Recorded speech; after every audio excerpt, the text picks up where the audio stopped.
Marina Duarte atravessou o corredor do fórum, com Lia adormecida no ombro esquerdo e Lucas agarrado à barra desfiada de seu vestido cinza. O tecido, gasto nos joelhos e remendado perto da cintura, parecia gritar pobreza antes que ela pudesse dizer qualquer palavra. Ainda assim, seu passo não tremia. As portas de madeira escura refletiam a luz fria da manhã, e cada pessoa que se virava para olhar via apenas uma mulher magra, pálida, com duas crianças pequenas e uma bolsa de pano apertada contra o corpo. Na entrada da sala de audiência, uma funcionária examinou os documentos de Marina com a impaciência de quem já decidira a história inteira antes de ouvi-la. Lucas ergueu os olhos grandes para a mãe, percebendo o silêncio pesado, e Marina passou a mão em seus cabelos escuros, com uma calma treinada por meses de humilhação. Ela sabia que ali dentro Henrique Valença estaria com seu terno impecável, seu advogado caro e a expressão de vítima ofendida. Sabia também que Bianca Ferraz estaria sorrindo, porque certas pessoas confundem luxo com vitória. A sala estava quase cheia quando Marina entrou. O chão encerado guardava o eco de seus sapatos baratos, e esse som pareceu atrair todos os rostos para ela. Alguns olhares traziam pena, outros curiosidade, outros um julgamento seco e imediato. Lia despertou, esfregando os olhos, enquanto Lucas se escondia atrás da perna da mãe. Marina respirou devagar. Não era vergonha o que ardia em seu peito, mas uma espécie de tristeza lúcida diante da facilidade com que o mundo ajoelhava diante de roupas caras. Henrique Valença estava sentado à direita, perto de uma mesa polida, com o queixo erguido e os dedos cruzados sobre uma pasta de couro. Aos 40 anos, ainda carregava a beleza disciplinada dos homens, acostumados a mandar, cabelos alinhados, barba aparada, relógio reluzente sob o punho da camisa branca. Ao seu lado, Bianca Ferraz inclinou a cabeça para cochichar algo em seu ouvido. Ela usava um vestido claro, joias discretas, perfume caro e um sorriso que não tentava esconder a crueldade. Marina sentou-se no banco indicado, ajeitando Lia no colo e mantendo Lucas junto de si. Rafael Nunes, seu advogado, aproximou-se com uma pasta simples, os olhos atentos ao rosto dela. Ele era jovem demais para impressionar os homens de Henrique, e exatamente por isso fora subestimado desde o primeiro encontro. Rafael sabia que sua cliente não era a mulher frágil descrita nos autos. Mesmo assim, naquela manhã, vendo os gêmeos com os rostos cansados, sentiu uma raiva silenciosa subir pela garganta como ferro quente. Henrique não esperou a audiência começar para ferir. Virou-se um pouco, o suficiente para que Marina ouvisse, e murmurou com falsa compaixão que as crianças precisavam de estabilidade, não de sacrifício encenado. Bianca levou os dedos aos lábios, fingindo conter o riso, mas seus olhos brilhavam de satisfação. Marina não respondeu. Apenas tirou de dentro da bolsa uma garrafinha de água e ofereceu a Lucas. Quem a observasse com atenção veria que suas mãos não tremiam.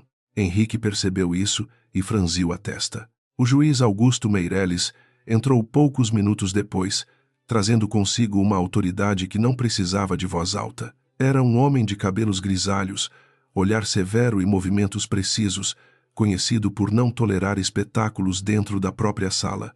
Todos se levantaram, e Marina levantou-se também, equilibrando Lia contra o peito. Quando se sentou novamente, percebeu que o juiz a estudava por um instante mais longo que o necessário. Não havia pena naquele olhar, mas uma atenção fria, quase investigativa, como se ele pressentisse uma fissura sob a superfície do caso. A audiência começou com a leitura do pedido de Henrique. O advogado dele, Dr. Álvaro Sampaio, levantou-se com voz bem treinada, descrevendo Marina como uma mulher sem recursos, emocionalmente instável e incapaz de oferecer uma vida adequada aos filhos. Falou do apartamento pequeno onde ela vivia de favor nos fundos da casa de uma vizinha, do emprego informal costurando uniformes, da ausência de carro, plano de saúde privado e escola bilíngue. Cada palavra era dita como uma sentença moral, como se pobreza fosse um crime herdado. Marina ouviu sem desviar os olhos. Por dentro, lembrava-se de noites em que Lucas ardia em febre e ela caminhava 6 quadras sob chuva para chegar ao posto de saúde, enquanto Henrique jantava em restaurantes caros com Bianca. Lembrava-se de Lia perguntando por que o pai nunca vinha, e de sua própria voz inventando desculpas suaves para não envenenar o coração da filha. Ainda assim, não permitiu que essas lembranças lhe deformassem o rosto. A paciência, aprendera, também podia ser uma arma. Dr. Álvaro apresentou fotografias do quarto simples das crianças, recibos atrasados de luz e declarações de duas vizinhas que afirmavam ter ouvido discussões na casa de Marina. A cada documento, Bianca parecia crescer na cadeira, satisfeita com o retrato de ruína que se construía diante do juiz. Henrique permaneceu imóvel, mas seus olhos procuravam a reação de Marina com ansiedade disfarçada. Ele queria vê-la chorar. Queria que ela perdesse a postura, que levantasse a voz, que confirmasse a narrativa de descontrole preparada durante meses. Rafael pediu a palavra com respeito e observou que nenhuma fotografia provava negligência, apenas simplicidade. Disse que contas atrasadas não anulavam cuidado e que o quarto mostrado tinha camas limpas, livros infantis e remédios comprados com sacrifício. O advogado de Henrique sorriu como quem escuta uma criança. Argumentou que amor materno era bonito, mas insuficiente diante das necessidades reais. Bianca então sussurrou alto o bastante para alguns ouvirem que amor não pagava a escola. Marina apertou Lia com delicadeza, impedindo que a própria dor escapasse. O juiz advertiu Bianca com uma única frase seca, e o sorriso dela diminuiu por alguns segundos. Mas a mulher logo recuperou a confiança, pois acreditava que a advertência não era derrota. Em sua mente, Marina já havia perdido quando entrou naquela sala com roupa velha. Bianca não entendia que a aparência humilde da rival não nascera de ignorância ou fraqueza, mas de uma escolha estratégica amarga. Marina gastara seus últimos recursos não em roupa nova, e sim em autenticações, deslocamentos, cópias de documentos e proteção para as crianças.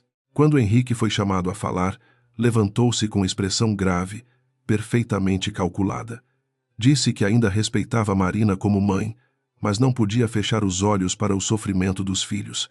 Declarou que Lucas voltara de visitas com roupas gastas e que Lia pedira comida 2 vezes durante um fim de semana.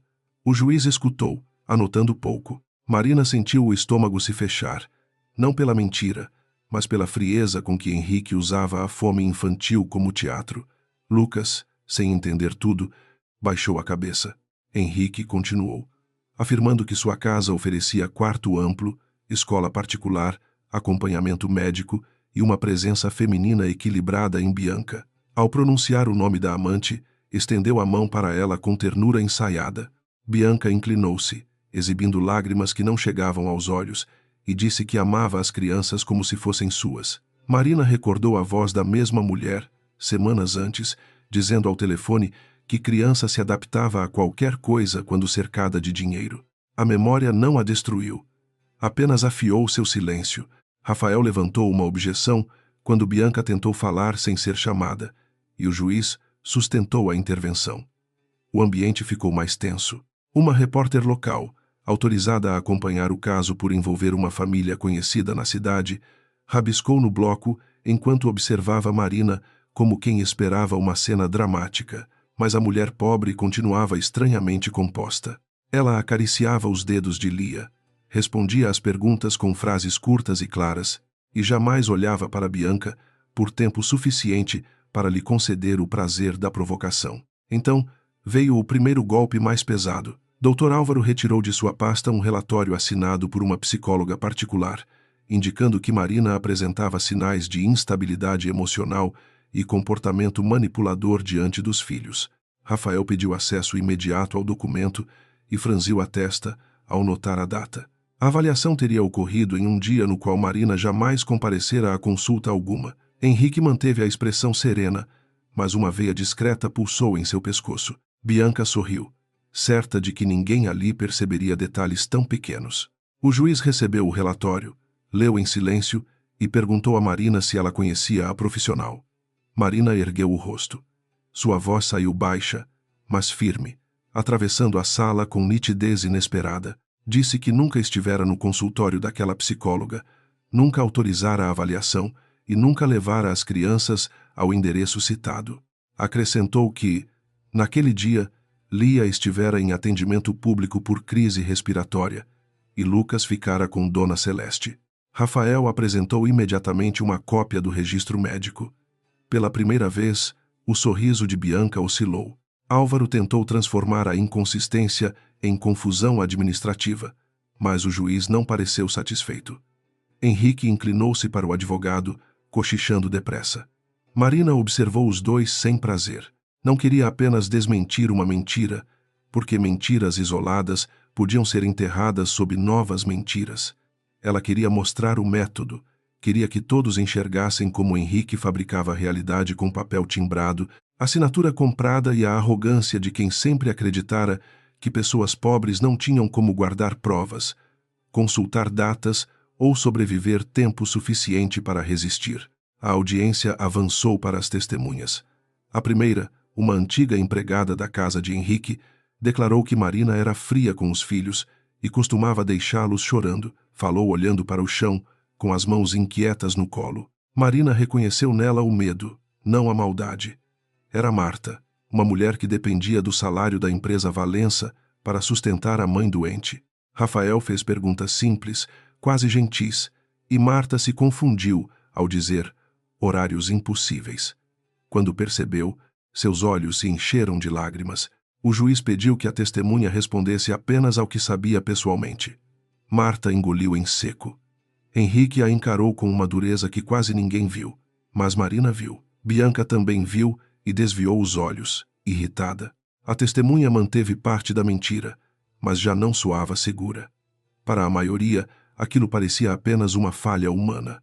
Para Marina, era o primeiro fio solto de uma tapeçaria apodrecida. Ela não desejava destruir Marta, desejava libertá-la do medo que Henrique espalhava como poeira sobre todos ao redor. Durante um breve intervalo, Bianca aproximou-se do banco de Marina como quem oferece caridade. Disse em voz doce que ainda havia tempo para aceitar um acordo digno, visitar as crianças nos fins de semana e evitar vergonha maior. Marina pediu a Rafael que levasse Lucas ao bebedouro por um instante.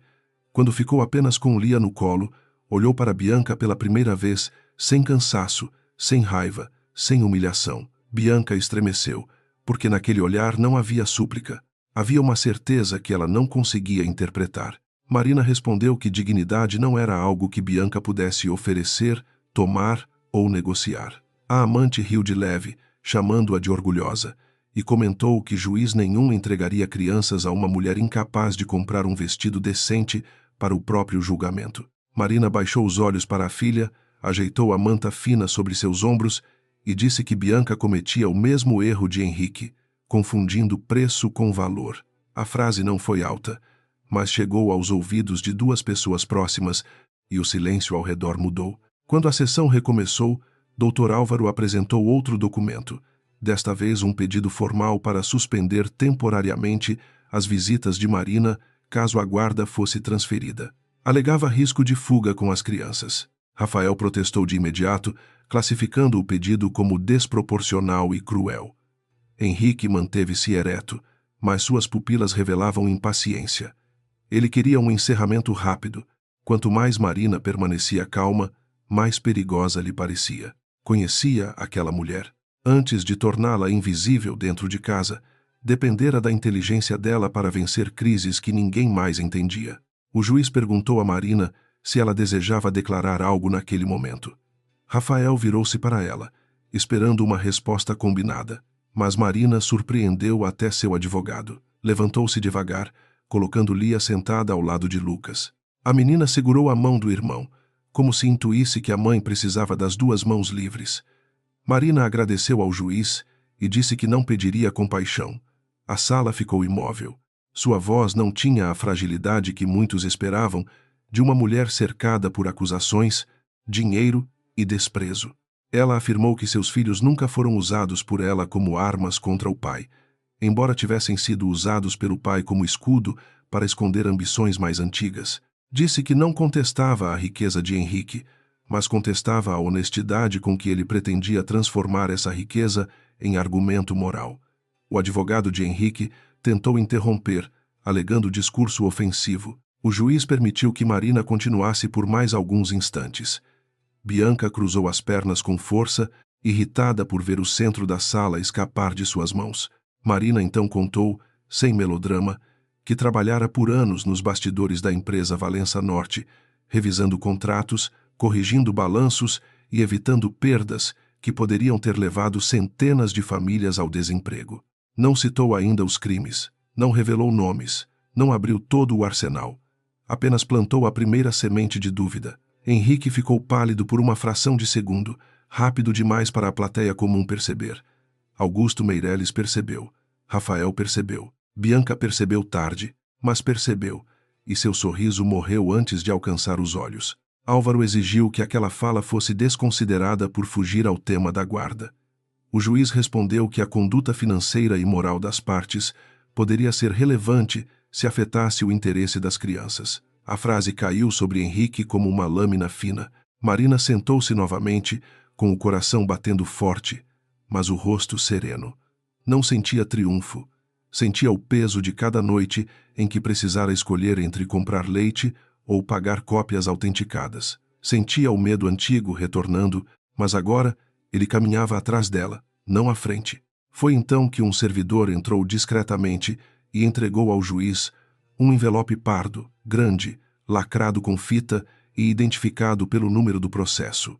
Augusto Meireles ajustou os óculos, leu a anotação externa e ergueu os olhos para Marina. Ela assentiu apenas uma vez. Henrique virou-se para Álvaro, confuso. Bianca inclinou o corpo, tentando enxergar melhor, e sua expressão recuperou um brilho nervoso, como se estivesse diante de um truque barato que logo seria desmontado. Ninguém na sala respirava com naturalidade naquele instante. O juiz informou que o envelope havia sido protocolado por Marina Duarte antes da audiência, com pedido de juntada sob sigilo inicial por conter informações sensíveis relacionadas ao patrimônio das crianças e à possível falsificação de documentos. A palavra patrimônio atravessou a sala como trovão. Henrique perdeu por completo a máscara durante 2 segundos. Bianca abriu a boca, mas não disse nada. Rafael, embora soubesse parte do conteúdo, sentiu a gravidade do momento transformar o ar.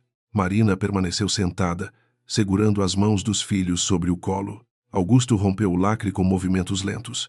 Retirou cópias autenticadas, extratos, fotografias de assinaturas, uma mídia digital e uma declaração juramentada. Seus olhos percorreram as primeiras páginas. O silêncio se tornou tão denso que até Lia parou de se mexer. Henrique tentou levantar-se, mas Álvaro segurou seu braço com discrição desesperada. Bianca olhava para Marina agora sem riso, como se a mulher pobre do vestido velho tivesse desaparecido, deixando em seu lugar alguém que ela jamais avaliara corretamente. A sala inteira parecia entender a mudança. O juiz leu mais uma página, depois outra. Sua expressão endureceu, não com surpresa comum, mas com a consciência de quem encontra em documentos aquilo que suspeitava existir em muitos casos e raramente conseguia provar. Quando ergueu o rosto, não olhou primeiro para Marina. Olhou para Henrique.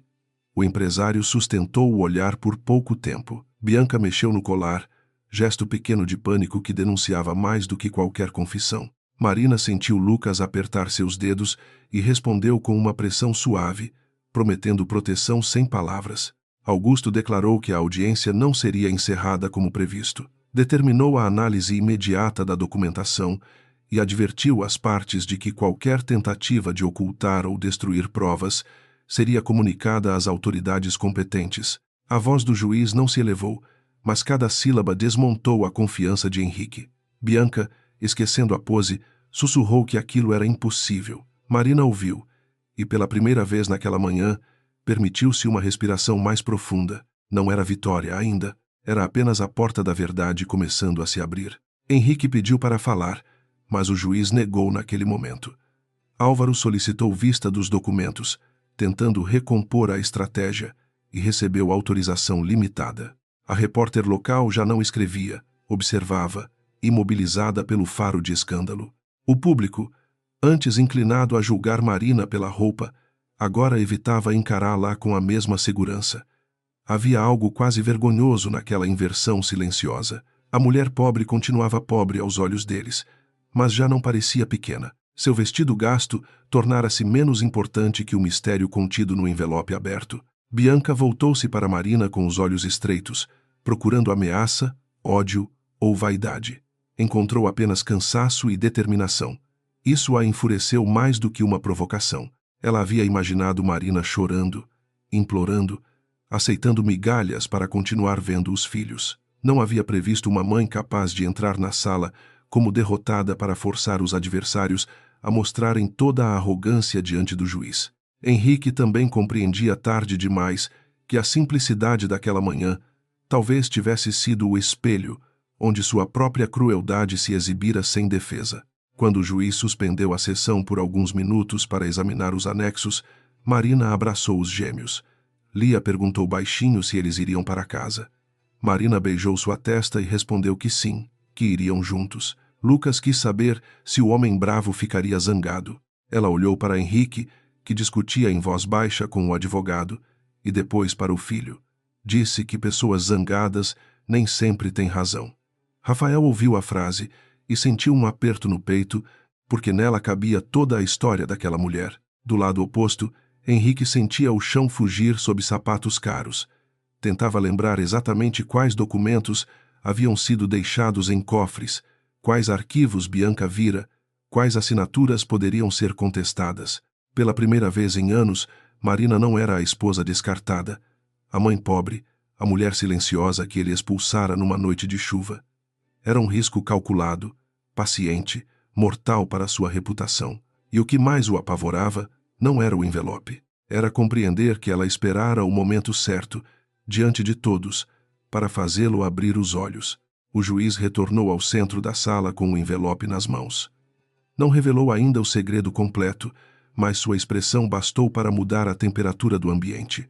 Comunicou que, diante da gravidade dos indícios, a audiência prosseguiria com cautela reforçada e que novas testemunhas poderiam ser convocadas. Acrescentou que a guarda provisória das crianças permaneceria com Marina até nova deliberação. Bianca levou a mão ao peito, indignada. Henrique fechou os punhos. Marina apenas fechou os olhos por um segundo, agradecendo em silêncio. Na saída, enquanto todos ainda cochichavam, Bianca não resistiu e passou por Marina com um murmúrio venenoso. Disse que aquilo não tinha acabado. Marina ajustou a bolsa no ombro e respondeu que sabia. Não havia desafio em sua voz, apenas constatação. A amante ficou parada, desconcertada pela ausência de medo. Marina tomou Lia pela mão, ergueu Lucas no colo e caminhou pelo corredor sob os mesmos olhares que antes a diminuíam. Agora, porém, cada passo seu deixava uma pergunta impossível de ignorar. Lá fora, o céu de Porto Claro estava pesado, prometendo chuva. Rafael alcançou Marina perto da escadaria e perguntou se ela estava bem. Ela olhou para os filhos, para a rua movimentada, para as nuvens que pareciam esmagar os prédios públicos, e respondeu que ainda não. Estaria bem quando a verdade não precisasse mais se esconder dentro de envelopes lacrados. Rafael assentiu, entendendo que aquela batalha não era só por guarda, dinheiro ou reputação, era por devolver nome, segurança e futuro a duas crianças. Marina desceu os degraus com cuidado, sentindo o peso de Lucas adormecido contra seu peito e a mão pequena de Lia apertando a sua. Atrás dela, no alto da escadaria, Henrique observava sem conseguir chamá-la. Pela primeira vez, não via a mulher que abandonara. Via a única pessoa que conhecia a arquitetura secreta de sua vida. Bianca surgiu ao lado dele, exigindo explicações, mas Henrique não respondeu. Seu olhar seguia Marina, e nele havia uma sombra nova, nascida do medo de que a verdade já tivesse escolhido seu caminho. A chuva daquela noite antiga ainda vivia na memória de Marina como se nunca tivesse secado. 2 anos antes da audiência, ela estava sentada à mesa da cozinha da mansão Valença, com uma pilha de contratos espalhada diante de si e uma caneca de café frio esquecida ao lado do notebook.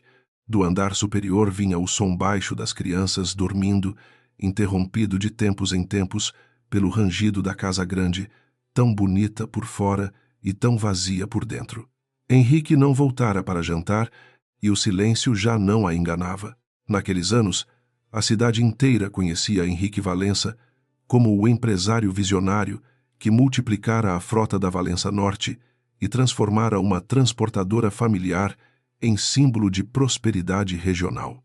Poucos sabiam que antes de cada entrevista, cada premiação e cada discurso sobre coragem empreendedora.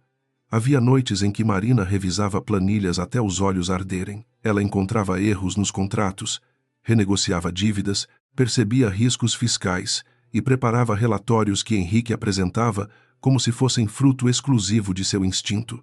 No começo, ela achava que casamento era parceria. Quando se conheceram, Henrique ainda não era o homem arrogante dos salões. Usava ternos baratos, carregava pastas gastas e falava da empresa do pai com uma mistura de amor e medo. Marina, recém-formada em contabilidade e direito empresarial, trabalhava em um escritório discreto onde aprendera que números raramente mentiam, mas homens mentiam usando números. Ele se encantou com sua inteligência antes de se incomodar com ela. Ela se encantou com sua ambição antes de perceber que ambição sem caráter era apenas fome vestida de futuro. O namoro avançou depressa, porque Henrique sabia parecer humilde quando precisava. Levava flores simples, ouvia Marina falar sobre livros técnicos com atenção quase teatral e dizia que queria uma mulher forte ao seu lado, não uma sombra. A mãe dele, Dona Beatriz Valença, gostou de Marina desde o primeiro almoço. Era uma senhora elegante, doente havia anos, mas lúcida o bastante para reconhecer integridade. Certa tarde, segurou a mão de Marina no jardim e disse que a família Valença precisava mais de consciência do que de dinheiro. Depois do casamento, Marina entrou na empresa sem cargo oficial, porque Henrique dizia que seria temporário, apenas enquanto reorganizavam as contas. Temporário virou rotina. Rotina virou obrigação invisível. Ela trabalhava de madrugada, cuidava da casa, acompanhava a doença da sogra e ainda recebia sorrisos condescendentes em eventos empresariais, onde era apresentada como a esposa dedicada que preferia a vida doméstica. No começo, doía. Depois, tornou-se informação. Marina aprendeu que pessoas que a subestimavam falavam perto dela com descuido, e o descuido dos poderosos sempre deixava rastros. Foi Marina quem descobriu que uma sequência de contratos de frete estava prestes a arruinar a empresa, pois as cláusulas de multa eram desproporcionais e favoreciam uma distribuidora recém-criada. Henrique quis assinar mesmo assim, pressionado por um sócio influente. Ela passou uma madrugada inteira reconstruindo o fluxo financeiro e provou que a operação esconderia prejuízo sob a aparência de crescimento. Henrique cancelou o acordo e, semanas depois, recebeu homenagem pública por sua prudência estratégica. Na fotografia do jornal, Marina aparecia ao fundo, quase cortada pela margem. A gravidez dos gêmeos chegou como uma luz inesperada em meio ao cansaço. Marina imaginou que Henrique se reaproximaria, que o nascimento das crianças lhe recordaria promessas antigas. Durante alguns meses, ele pareceu enternecido, tocava a barriga dela, escolhia nomes, falava em reformar o quarto, mas, quando Lia e Lucas nasceram, e a casa se encheu de choro, fraldas, noites interrompidas e responsabilidades concretas, Henrique começou a chegar cada vez mais tarde, dizia que a empresa exigia sua presença. Marina via no colarinho dele perfumes que não eram seus. Bianca Ferraz apareceu oficialmente em um coquetel de expansão da Valença Norte. Era apresentada como consultora de imagem corporativa, embora entendesse mais de vaidade do que de reputação. Tinha riso fácil, postura calculada e a habilidade de fazer homens inseguros se sentirem poderosos. Aproximou-se de Henrique, elogiando sua liderança, sua visão e sua coragem para tomar decisões duras. Marina, de vestido escuro e olheiras discretas, observou de longe. Reconheceu em Bianca uma ambição semelhante à de Henrique, porém mais fria, porque não fingia amar nada além da própria ascensão. A primeira traição que Marina comprovou não foi física, foi documental.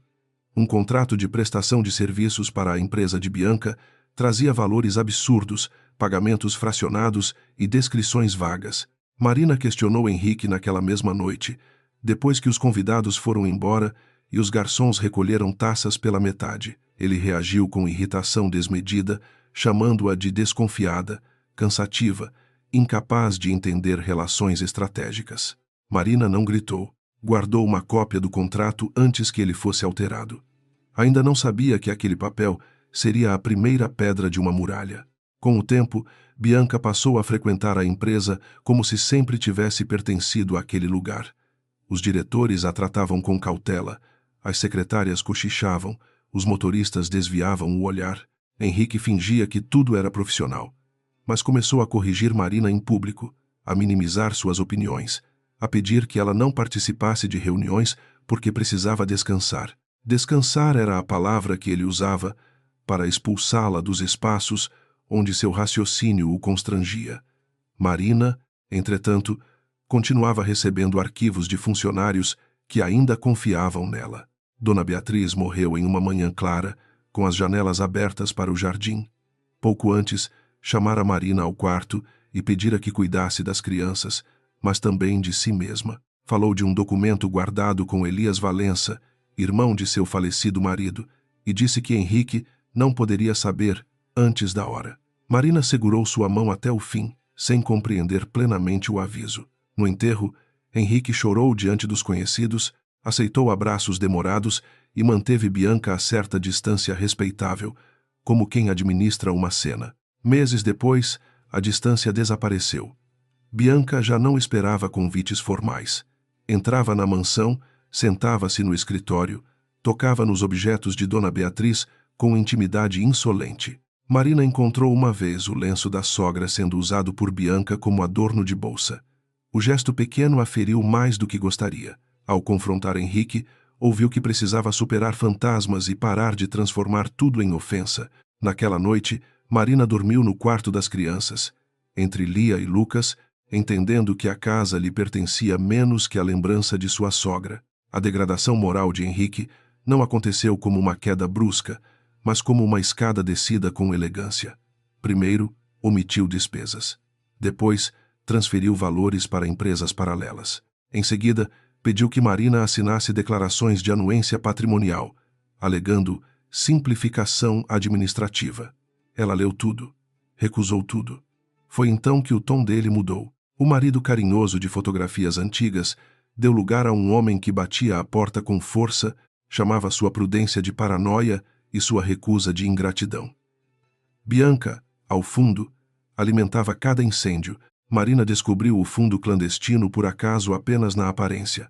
Na verdade, havia meses acompanhava pequenas inconsistências em notas de combustível, pagamentos duplicados e rotas fantasmas. Um motorista aposentado, seu Jorge, procurou-a em segredo para dizer que caminhões registrados em viagens longas permaneciam estacionados durante dias. Uma auxiliar financeira enviou extratos anônimos para um endereço eletrônico antigo de Marina. Tudo apontava para lavagem de dinheiro, evasão fiscal e repasses a intermediários ligados a licenças públicas. Marina não era policial, mas sabia reconhecer o desenho de um sistema corrupto. Ela organizou os documentos em camadas, como aprendera no escritório.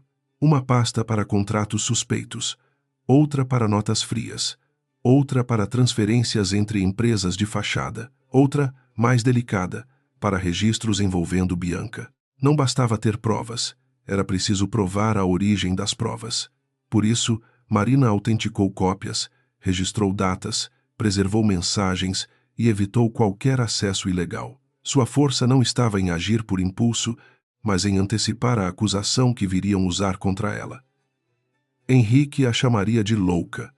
Ela precisava responder com método. A noite da expulsão começou com um jantar que Marina não queria. Henrique exigira que ela descesse, alegando que teriam uma conversa civilizada. Na mesa estavam ele, Bianca e Dr. Álvaro Sampaio, então apresentado como consultor jurídico da família. Havia uma pasta diante do prato de Marina. Dentro, documentos para renúncia a direitos patrimoniais, acordo de separação e cláusula que entregava a guarda principal dos filhos a Henrique, sob o pretexto de estabilidade. Bianca bebia vinho branco, observando a cena como quem assiste a um leilão. Marina leu cada página sem pressa. Lia e Lucas brincavam no tapete da sala ao lado, alheios ao abismo aberto na mesa. Quando terminou, fechou a pasta e disse não. Henrique sorriu primeiro, descrente, depois sua expressão endureceu. Álvaro tentou explicar as vantagens do acordo, falando em pensão generosa e visitas flexíveis. Marina perguntou por que uma mãe adequada durante 3 anos se tornara inadequada justamente quando se recusava a assinar renúncias. Bianca pousou a taça sobre a mesa com força. O som pareceu uma pequena sentença. Henrique levantou-se e disse que Marina não tinha ideia de contra quem estava lutando. Ela respondeu que tinha uma ideia melhor do que ele imaginava. Foi a frase errada para um homem que precisava acreditar na própria superioridade. Ele ordenou que seguranças retirassem as malas já preparadas da lavanderia. Marina compreendeu que a expulsão estava planejada. O detalhe mais cruel não eram as malas, mas as roupas escolhidas, peças antigas, gastas, quase todas dela e das crianças, como se Henrique quisesse enviar ao mundo uma imagem fabricada de abandono. A chuva caía forte quando Marina saiu da mansão com Lia no colo e Lucas chorando agarrado ao seu pescoço. Henrique permaneceu sob a marquise, seco, elegante, dizendo que ela voltaria quando recuperasse o juízo. Bianca apareceu atrás dele usando o lenço de Dona Beatriz, e Marina sentiu uma fúria silenciosa atravessar seu corpo inteiro. Não respondeu, não suplicou. Apenas olhou uma última vez para a casa onde salvara contratos, criara filhos e enterrara ilusões. Naquela noite, perdeu Paredes. Não perdeu memória. Dona Celeste abriu a porta antes mesmo que Marina batesse. Morava numa casa pequena no bairro Santa Clara, com paredes descascadas, vasos de manjericão na janela e um coração mais amplo que qualquer sala da mansão. Ao ver as crianças molhadas, não fez perguntas. Trouxe toalhas, leite morno e roupas de netos já crescidos. Marina tentou agradecer, mas a voz falhou pela primeira vez. Dona Celeste segurou seu rosto com as duas mãos e disse que mulheres não desabavam quando tinham filhos olhando, apenas aprendiam a chorar por dentro. Nos dias seguintes, Henrique cortou cartões, bloqueou acesso a contas e espalhou entre conhecidos que Marina sofria instabilidade emocional. Bianca visitou boutiques, almoçou com esposas de empresários e insinuou que a ex-mulher de Henrique havia abandonado a própria dignidade por orgulho. A cidade, que sempre preferira versões perfumadas, aceitou metade das mentiras sem esforço. Marina costurava uniformes escolares para pagar comida, buscava atendimento público para as crianças e, à noite, quando Lia e Lucas dormiam, abria as pastas escondidas no fundo de uma caixa de brinquedos. Foi nesse período que Rafael Nunes voltou à sua vida. Anos antes, ainda estagiário, ele cometera um erro grave em uma análise de contrato e quase perdera a vaga. Marina, então consultora informal da Valença Norte, corrigira o relatório sem expô-lo, deixando apenas um bilhete sobre atenção e responsabilidade. Rafael nunca esqueceu. Ao saber da situação dela por Dona Celeste, apareceu numa tarde de sábado com uma mochila cheia de códigos, jurisprudências e uma vergonha honesta por não ter procurado antes. Marina não pediu pena, pediu precisão. Rafael ouviu a história durante 4 horas. No início, parecia indignado como amigo. Depois, ao ver os documentos, tornou-se advogado. Seus olhos mudaram diante das planilhas, dos comprovantes e das cópias autenticadas. Disse que aquilo não era apenas disputa de guarda, mas um possível esquema empresarial com efeitos criminais. Marina concordou, mas deixou clara sua prioridade. Primeiro, Lia e Lucas. Depois, o resto. Rafael a respeitou ainda mais por isso. Vingança teria pressa. Proteção tinha paciência. E Marina, apesar de ferida, pensava como estrategista. Eles decidiram não revelar tudo de imediato. Henrique era rico, conectado e acostumado a apagar rastros antes que perguntas virassem processo. Se soubesse o tamanho do acervo de Marina, destruiria provas, compraria testemunhas com mais agressividade e talvez tentasse afastar as crianças por outros meios. O plano exigia uma sequência: defender a guarda, expor inconsistências, provocar a arrogância de Henrique em audiência e só então introduzir a documentação mais sensível. Marina aceitou a estratégia porque a compreendia. A verdade, quando lançada cedo demais, podia ser sufocada. Enquanto isso, Lucas começou a acordar durante a noite, perguntando se o pai os buscaria. Lia, mais silenciosa, guardava pedacinhos de pão no bolso do casaco, hábito nascido do medo de faltar comida. Marina via esses sinais e sentia uma culpa injusta, mas inevitável. Dona Celeste dizia que culpa era o chicote preferido dos injustos, porque fazia a vítima trabalhar por eles. Ainda assim, Marina se cobrava.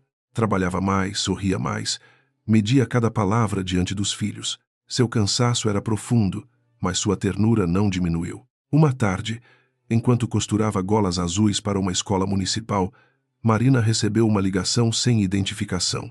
A voz masculina disse apenas que Elias Valença estava vivo, morando em uma cidade litorânea, e que Dona Beatriz havia deixado algo destinado aos netos. A linha caiu antes que ela perguntasse qualquer coisa. Marina ficou imóvel, com a agulha suspensa no ar. O nome de Elias acordou a lembrança do quarto da sogra, o pedido sussurrado, o documento guardado. Naquela noite, falou com Rafael, e os dois entenderam que havia outra camada. Encontrar Elias não foi simples. Henrique sempre o descrevera como um parente ressentido, afastado por tentar prejudicar a empresa. Mas Marina aprendera a desconfiar de todas as pessoas que Henrique chamava de traidor. Rafael localizou registros antigos, endereços incompletos e uma ação arquivada sobre cotas familiares. Dona Celeste vendeu algumas peças de crochê para ajudar na viagem, apesar dos protestos de Marina. Quando finalmente chegaram à pequena casa de Elias, perto do mar, encontraram um homem envelhecido, magro, de olhar cansado e lucidez dolorosa. Elias recebeu Marina sem surpresa. Disse que esperava por ela desde a morte de Beatriz. Contou que a cunhada, prevendo a ganância de Henrique, havia protegido parte do patrimônio familiar em benefício dos futuros netos, especialmente participações e imóveis que não poderiam ser alienados sem fiscalização judicial. Henrique descobrira indícios desse arranjo e passara anos tentando localizar, alterar ou esconder documentos. Elias se recusara a colaborar e fora expulso da empresa, difamado como instável. Marina escutou tudo com a sensação de que o chão se abria sob uma verdade maior. O documento que Elias guardava não era uma solução mágica, mas uma chave. Havia cópias de declarações, registros patrimoniais, correspondências com cartório e uma carta de Beatriz explicando por que confiava em Marina mais do que no próprio filho. A carta não elogiava riqueza, beleza ou obediência. Falava de caráter. Marina chorou ao lê-la, não de fraqueza, mas porque durante meses ouvira que não valia nada, e de repente uma voz morta lhe devolvia nome. Rafael, respeitosamente, virou o rosto para que ela tivesse privacidade. A partir dali, o caso mudou de dimensão. Marina não lutava apenas para provar que era boa mãe. Lutava para impedir que Henrique usasse a guarda dos filhos como caminho para controlar bens que pertenciam a eles. Bianca, segundo os documentos, participara de tentativas de localizar esses ativos, pressionando funcionários e sugerindo a criação de fundos falsos. Henrique queria as crianças não por amor, mas por acesso. Essa conclusão doeu mais que a traição conjugal. Marina preferiria ter sido trocada por outra mulher a descobrir que seus filhos eram vistos como chaves de cofre. Mesmo assim, ela não se permitiu odiar sem direção. Ódio puro queimaria sua disciplina. Reuniu tudo em um envelope, preparou declarações, revisou datas e pediu que Rafael protocolasse parte da documentação sob sigilo. Escolheu comparecer à audiência com as roupas que tinha, sem pedir empréstimo para parecer aceitável. Não queria encenar miséria, mas também não gastaria em aparência o dinheiro necessário para proteger as provas. Se Henrique e Bianca rissem, melhor. A arrogância deles seria testemunha involuntária. Quem subestima uma mulher ferida costuma falar demais. Na véspera da audiência, Marina quase não dormiu. Lia deitou-se encostada em suas costas. Lucas segurou seu pulso como se temesse que ela desaparecesse. A casa de Dona Celeste respirava com rangidos humildes, cheiros de sabão e café velho. Marina olhou para o teto e pensou em todas as versões de si que haviam sido enterradas: a jovem apaixonada, a esposa invisível, a consultora sem crédito, a nora que ouviu segredos de uma moribunda, a mãe expulsa na chuva. Nenhuma delas havia morrido. Todas caminhariam com ela. Pela manhã, vestiu o vestido cinza, porque era limpo, porque permitia carregar as crianças e porque não devia explicações a ninguém. Prendeu os cabelos, separou biscoitos, conferiu documentos, beijou Dona Celeste e entrou no ônibus lotado com os gêmeos. Passageiros olharam para sua bolsa de pano, para as crianças sonolentas, para seu rosto sério. Ninguém imaginava que naquela mulher havia uma arquitetura inteira de provas, memórias e decisões. Marina olhou pela janela embaçada e prometeu a si mesma que não pediria piedade, pediria justiça. Ao chegar ao fórum, viu Henrique antes que ele a visse. Ele saía de um carro escuro, ajeitando o paletó, enquanto Bianca ria de algo dito pelo motorista. Por um instante, a dor antiga tentou subir ao rosto de Marina. Ela respirou, sentiu os dedos de Lucas nos seus, o peso de Lia em seu braço, e permitiu que a dor voltasse ao lugar de onde não comandaria seus movimentos. Henrique finalmente a enxergou. Seus olhos desceram pelo vestido velho, pela bolsa simples, pelos sapatos gastos. Ele sorriu. Aquele sorriso confirmou que o plano precisava seguir até o fim. Henrique ainda acreditava que Marina era apenas o retrato que ele pintara para os outros. Bianca ainda acreditava que um vestido caro podia vencer uma verdade bem documentada. Álvaro ainda acreditava que sua voz treinada bastaria para transformar mentira em sentença. Marina atravessou a porta do fórum, sabendo que cada um deles carregava a própria ruína dentro da arrogância. E, quando entregou o envelope lacrado antes da sessão, sentiu que a noite da chuva finalmente começava a terminar. Quando a audiência foi retomada, o ar da sala parecia mais baixo, como se o teto tivesse descido alguns centímetros sobre todos. O envelope pardo permanecia sobre a mesa do juiz Augusto Meireles, agora aberto, com folhas organizadas em pequenos conjuntos e uma mídia digital separada ao lado. Marina percebeu que várias pessoas evitavam olhar diretamente para ela, não por respeito ainda, mas por desconforto. Minutos antes, tinham enxergado uma mãe pobre à beira da derrota. Agora, eram obrigadas a admitir que talvez estivessem diante de uma mulher que entrara calada porque sabia exatamente quando falar. Henrique voltou ao seu lugar, com a boca endurecida e o maxilar tenso. Álvaro Sampaio cochichava instruções rápidas, tentando reorganizar a defesa como alguém que recolhe cartas espalhadas pelo vento. Bianca, porém, recusava-se a demonstrar medo. Cruzou as pernas, ajustou a pulseira dourada e ergueu o queixo na direção de Marina. O gesto dizia que ainda se julgava intocável. Dentro dela, contudo, uma inquietação começava a roer as bordas da confiança. Não sabia o que havia no envelope, mas sabia o suficiente sobre Henrique para temer documentos. O juiz informou que, antes de qualquer deliberação sobre novas provas patrimoniais, concluiria a oitiva das testemunhas já presentes e permitiria questionamentos sobre inconsistências nos documentos apresentados pela parte autora. A palavra inconsistências soou pesada. Marina sentiu Rafael endireitar-se ao seu lado. Ele havia passado noites preparando perguntas, mas sabia que parte da força viria da própria Marina, de sua memória precisa e da paciência com que guardara detalhes. Ela não queria transformar a sala em palco de vingança, queria transformar cada mentira em objeto visível. A segunda testemunha de Henrique foi Cláudio Peixoto, gerente administrativo da Valença Norte. Entrou com passos firmes demais, como homem que ensaiara segurança no espelho. Declarou que Marina frequentava a empresa sem função definida, interferia em decisões e, depois da separação, ameaçara divulgar informações falsas caso não recebesse dinheiro. Falou olhando para Álvaro, não para o juiz.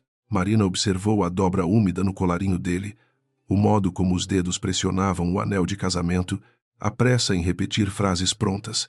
Cláudio era ambicioso, mas não corajoso. Rafael iniciou as perguntas com calma.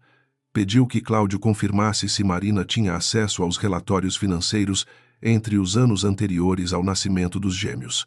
O gerente respondeu que não de forma oficial. Rafael então perguntou se ela enviava correções por e-mail ao setor administrativo. Cláudio hesitou. Disse que talvez, ocasionalmente, como esposa interessada, Rafael mostrou cópias de mensagens em que Cláudio agradecia a Marina por identificar erros em contratos milionários. O gerente empalideceu. Álvaro protestou, mas o juiz permitiu a leitura resumida do conteúdo. Marina manteve os olhos nas mãos, não por submissão, mas para não entregar a tristeza divergente que ela ajudara, tentando apagar. Cláudio havia levado a filha pequena ao escritório certa vez, desesperado por causa de um desconto indevido no plano de saúde. Marina resolvera o problema em silêncio. Agora ele a chamava de intrusa para preservar o emprego e agradar Henrique. Ela entendia o medo, mas não permitiria que o medo dos outros definisse a vida de seus filhos. Compreensão não era absolvição. Rafael perguntou se Cláudio reconhecia a assinatura em um relatório usado para acusar Marina de tentar extorquir a empresa. O gerente respondeu que sim. Rafael aproximou outro documento, uma ata interna com a mesma assinatura, mas data anterior e traço levemente diferente. Pediu que ele explicasse por que a assinatura do relatório de acusação apresentava inclinação incompatível e por que o documento fora criado no sistema 3 dias depois da data impressa. O silêncio de Cláudio durou pouco, mas bastou para que a sala entendesse a rachadura. Álvaro tentou intervir, alegando que questões técnicas deveriam ser analisadas por peritos, não por suposições em audiência. Marina pediu a Rafael que solicitasse autorização para uma pergunta direta dela. O juiz ponderou. Depois permitiu, desde que conduzida por seu advogado. Rafael repetiu a pergunta de Marina com precisão. Quais funcionários tinham permissão para alterar metadados de arquivos administrativos após o fechamento mensal? Cláudio respirou fundo. Disse que apenas ele, Henrique e a consultoria externa tinham acesso. Bianca baixou os olhos antes que alguém a observasse. A expressão de Augusto Meireles não mudou, mas sua caneta parou sobre o papel. Rafael perguntou se a consultoria externa era a empresa contratada por Bianca Ferraz. Cláudio respondeu que sim, quase inaudível. Bianca ergueu a cabeça, ofendida, como se a simples menção de seu nome fosse uma agressão. Marina olhou para ela sem desafio. A verdade não precisava de teatralidade, precisava de sequência. E a sequência estava se formando diante de todos, ponto por ponto, até que a arrogância começasse a parecer menos elegante e mais criminosa. A próxima testemunha foi a psicóloga que assinara o relatório contra Marina. Chamava-se Doutora Verônica Lemos e entrou com uma pasta fina, óculos discretos e rosto fechado. Disse que avaliara Marina com base em observações clínicas e relatos familiares. Rafael perguntou quantas sessões haviam ocorrido. Verônica respondeu 2. Ele pediu datas, horários e recibos. A psicóloga folheou papéis, deu respostas vagas e declarou que alguns registros tinham sido arquivados por sua assistente. O juiz perguntou se Marina estivera fisicamente presente. Verônica sustentou que sim, mas sua voz perdeu firmeza. Rafael apresentou o registro médico de Lia no mesmo dia e horário da suposta primeira sessão. Apresentou também imagem da câmera de entrada do posto de saúde, obtida legalmente por requerimento administrativo, mostrando Marina com os gêmeos no local. Álvaro tentou alegar que horários poderiam ser compatíveis, mas Rafael indicou a distância entre os bairros e o intervalo impossível. Marina não sorriu, sentia apenas uma fadiga antiga diante da facilidade com que profissionais vendiam reputações. Uma assinatura falsa podia pesar sobre uma mãe como pedra no peito. O juiz voltou-se para Verônica e pediu explicações claras. Ela enxugou a testa com um lenço. Disse que talvez tivesse avaliado documentos enviados por Henrique e usado linguagem inadequada ao sugerir atendimento presencial. Rafael perguntou se recebera pagamento de uma empresa ligada a Bianca. Verônica disse que não se lembrava.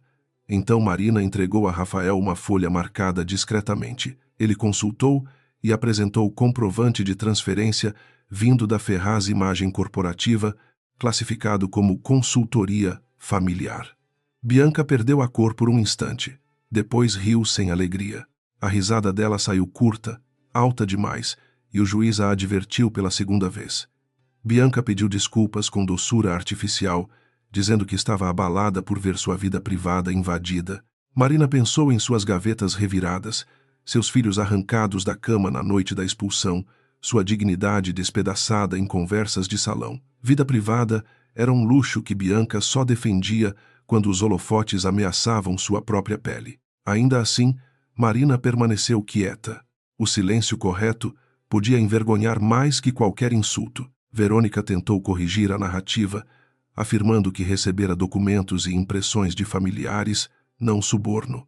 Rafael perguntou se era ético emitir relatório clínico sobre uma pessoa jamais atendida. A psicóloga não respondeu de imediato. Augusto Meireles anotou algo com expressão severa e determinou que o conselho profissional fosse comunicado sobre possível infração. O impacto foi visível.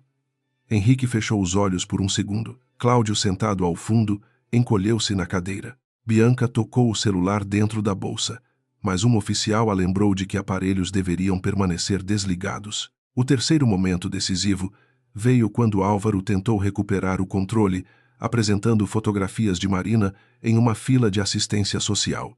Argumentou que, embora as supostas falhas documentais pudessem ser esclarecidas, a realidade material continuava indiscutível. A mãe dependia de ajuda, morava em espaço cedido e não possuía renda estável. Marina sentiu os olhos de todos voltarem ao vestido, à bolsa, aos sapatos gastos. Era impressionante como a sala preferia o concreto da pobreza ao abstrato da corrupção. A pobreza parecia fácil de julgar porque não exigia investigação. Rafael levantou-se e falou com uma firmeza nova. Disse que a lei não premiava luxo, protegia interesse infantil. Acrescentou que Marina procurara assistência não por negligência, mas porque Henrique bloqueara contas, reteve documentos e interrompeu auxílio financeiro sem ordem judicial. Álvaro negou com veemência. Marina entregou outra folha a Rafael. Era um extrato mostrando o cancelamento unilateral de cartões vinculados às despesas das crianças, seguido, no mesmo dia, por gastos de Henrique em joalheria. A sala reagiu com murmúrios, e Augusto bateu levemente o martelo. Henrique pediu a palavra, dizendo que as despesas eram pessoais e não tinham relação com a guarda. Marina pensou que homens como ele sempre separavam prazer e responsabilidade quando convinha. O juiz perguntou se a pensão provisória havia sido paga integralmente. Álvaro respondeu que havia discussão sobre valores. Rafael apresentou comprovantes de atraso. Henrique apertou os lábios. Bianca desviou o olhar para a janela, onde nuvens pesadas escureciam o vidro. O brilho de suas joias agora parecia menos triunfo que tentativa de distrair do vazio moral ao redor. Durante uma pausa curta, Rafael inclinou-se para Marina e perguntou em voz baixa se ela queria prosseguir com o áudio naquele dia. Ele temia a reação das crianças. Marina olhou para Lia e Lucas, sentados perto de Dona Celeste, que chegara discretamente após receber autorização para acompanhá-los no intervalo. Lia desenhava uma casa com lápis azul. Lucas encostava a cabeça no braço da irmã. Marina sentiu o coração se apertar. Não queria que ouvissem a crueldade de Bianca, mas sabia que o processo precisava de um corte limpo. Ela pediu que Dona Celeste levasse os gêmeos ao corredor por alguns minutos, sob supervisão do oficial. Lucas resistiu, perguntando se a mãe iria embora. Marina ajoelhou-se diante dele e segurou seu rosto com as duas mãos. Disse que não iria a lugar nenhum sem eles. Lia observou séria, madura demais para sua idade. Marina beijou os dois e os viu sair com Dona Celeste. Só então assentiu para Rafael. Sua decisão não vinha de frieza, vinha de proteger o futuro, mesmo quando o presente exigia dor. Rafael solicitou a juntada e reprodução de um áudio obtido por Marina em conversa própria, gravado em ambiente onde ela participava diretamente, portanto, sem interceptação de terceiros. Álvaro protestou antes mesmo de ouvir, alegando manipulação e violação de privacidade. O juiz determinou que o conteúdo fosse reproduzido inicialmente em trecho curto para avaliar pertinência. Bianca ficou rígida. Henrique virou-se para ela com uma pergunta muda nos olhos. Bianca respondeu com um leve movimento de cabeça, negando saber do que se tratava.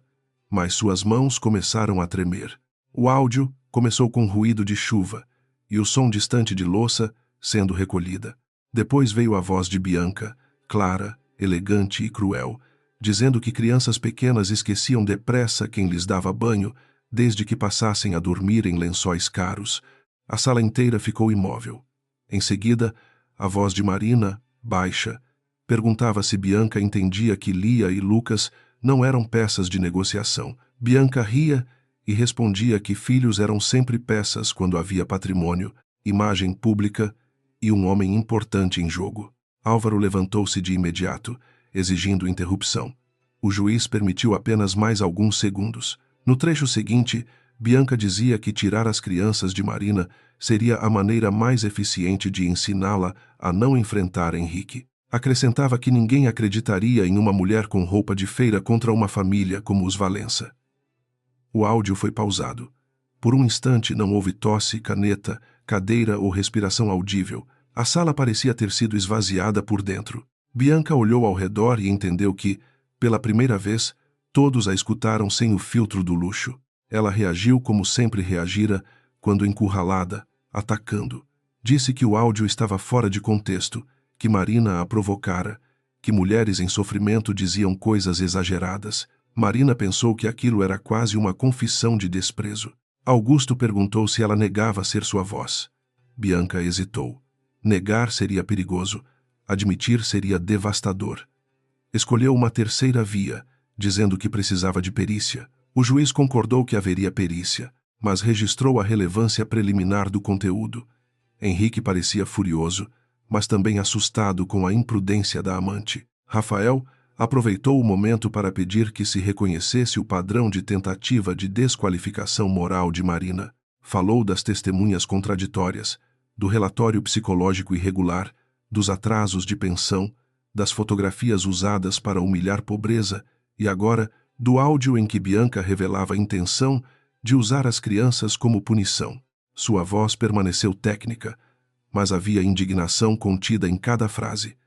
Marina percebeu que ele já não defendia apenas uma cliente. Defendia a própria ideia de que a justiça não podia ajoelhar diante de sobrenomes.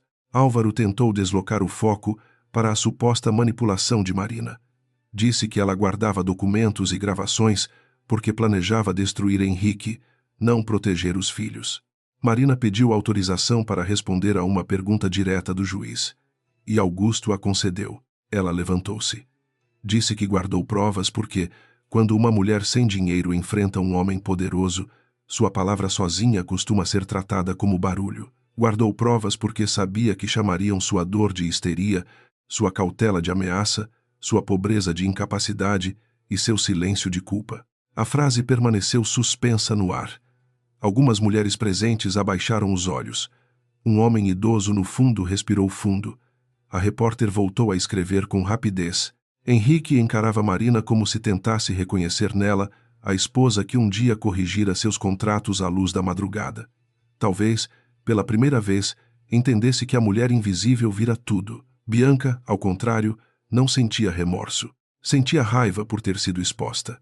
Em sua cabeça, a culpa ainda era de Marina por não aceitar o lugar baixo que lhe haviam reservado. O juiz determinou que o áudio fosse encaminhado à perícia, que os documentos financeiros fossem analisados e que as testemunhas poderiam ser novamente convocadas caso surgissem contradições relevantes. Também solicitou manifestação do Ministério Público diante dos indícios de uso abusivo do processo de guarda. Henrique quase se levantou, indignado, mas Álvaro segurou seu pulso sob a mesa. Era tarde para rompantes. O processo já não era uma estrada pavimentada por dinheiro. Tornara-se um terreno instável, cheio de buracos abertos pela própria pressa dos autores. Quando Dona Celeste retornou com as crianças, Marina se abaixou para recebê-las. Lia perguntou por que todo mundo estava tão quieto. Marina acariciou seus cabelos e disse que às vezes as pessoas ficam quietas quando começam a entender algo importante. Lucas, mais sensível ao clima do que às palavras, abraçou a mãe com força. Do outro lado da sala, Bianca observou aquele abraço com desprezo ferido. Não invejava o amor, porque não sabia reconhecê-lo como poder. Invejava apenas a influência que aquele amor dava a Marina diante do juiz. A sessão prosseguiu com questões processuais, mas o centro emocional já havia mudado. Álvaro falava mais baixo. Henrique evitava olhar para o público. Bianca mantinha a postura, mas seus dedos denunciavam ansiedade, batendo repetidamente contra a própria bolsa. Marina sentia exaustão física, uma dor nos ombros de carregar filhos, documentos e anos de silêncio. Ainda assim, havia nela uma clareza firme.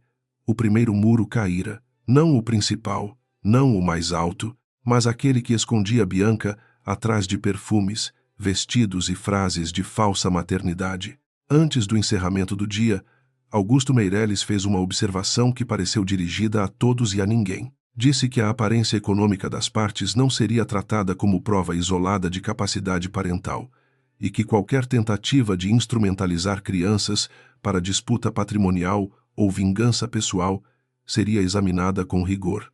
Henrique ouviu a palavra patrimonial como quem ouve uma porta trancar.